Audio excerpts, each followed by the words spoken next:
Assalamualaikum warahmatullahi wabarakatuh. Salam sejahtera bagi kita semua. Pada kesempatan kali ini, kami akan membawakan sebuah video materi pembelajaran mengenai penerapan etika profesi bisnis pada ranah profesi pebisnis wirausahawan. Kelompok kami adalah kelompok 8 yang beranggotakan Adinda Maharani Novitasari dan Catherine Nisrina Diva Ismail. Selamat menyaksikan. Apa itu bisnis? Secara historis, kata bisnis berasal dari bahasa Inggris yakni business dari kata dasar busy yang berarti sibuk.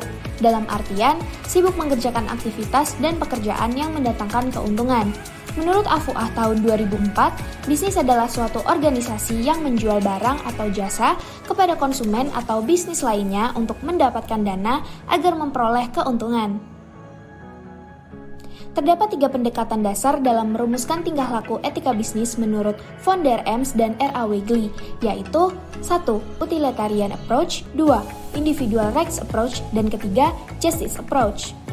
1. Utilitarian approach, yakni setiap tindakan harus didasarkan pada konsekuensinya.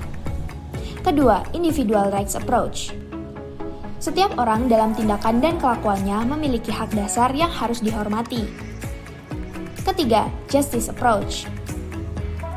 Para pembuat keputusan mempunyai kedudukan yang sama dan bertindak adil dalam memberikan pelayanan kepada pelanggan baik secara perseorangan ataupun secara berkelompok. Kemudian, prinsip-prinsip etika bisnis meliputi prinsip otonomi, kesatuan atau unity, kehendak bebas atau free will, kebenaran, dan keadilan atau keseimbangan. 1. Prinsip otonomi.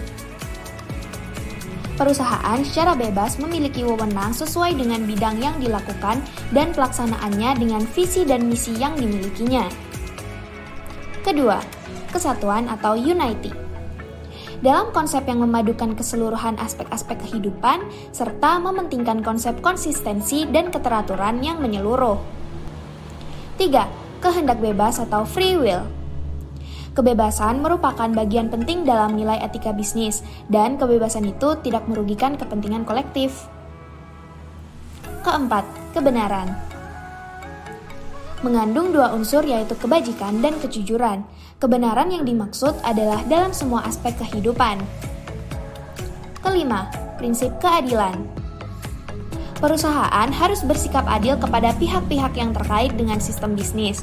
Contohnya, upah yang adil kepada karyawan sesuai kontribusinya, pelayanan yang sama kepada konsumen, dan lain sebagainya.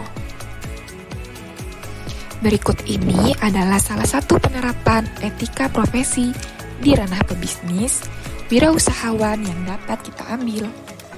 Seperti yang sudah kita jelaskan pada prinsip dan pendekatan terhadap etika bisnis tadi, yakni penerapan sikap adil, adil dalam artian memperlakukan setiap orang sesuai dengan haknya.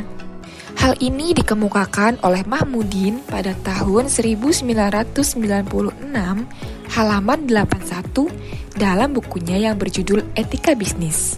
Seorang pebisnis wirausahawan menerapkan sikap adil terutama pada konsumen produknya, dengan tidak membeda-bedakan gender, melihat penampilan maupun fisik. Maka dari itu, konsumen perlu diperhatikan, yaitu masalah etnis kepada konsumen. Menurut Kak Bertens, tahun 2000, halaman 228, pada bukunya yang berjudul Etika, konsumen memiliki 6 hak. Antara lain, yang pertama hak atas keamanan, yang kedua hak atas informasi, yang ketiga hak untuk memilih, yang keempat hak untuk didengarkan, kelima hak untuk lingkungan hidup, dan yang keenam hak konsumen untuk pendidikan. Apabila terdapat keluhan mengenai produk yang kita jual, tetap berusaha tidak menyerang balik dengan kata-kata yang tidak mengenakan dan tetap melayani konsumen dengan sepenuh hati. Maka dari itu, menjadi pebisnis wirausahawan harus bisa menerapkan etika keadilan dan menghargai seluruh konsumen yang tertarik dengan bisnis kita. Sebagai pebisnis, kita harus tetap melayani klien atau customer dengan ramah dan memperlakukannya dengan baik. Karena bersikap adil merupakan keuntungan dalam berbisnis dan juga letak keberhasilan seseorang. Selain itu, pastinya meraup banyak keuntungan. Dan jadilah salah satu dari big company world. Saran yang dapat kami simpulkan yakni penerapan etika mengenai keadilan terhadap profesi bisnis, terutama wirausahawan, sangat berpengaruh besar. Karena hal tersebut dapat memperlancar dan membesarkan bisnis di kalangan masyarakat luas. Seperti itu saja video pembelajaran yang dapat kami berikan. Apabila ada kurang lebihnya kami mohon maaf. Wassalamualaikum warahmatullahi wabarakatuh.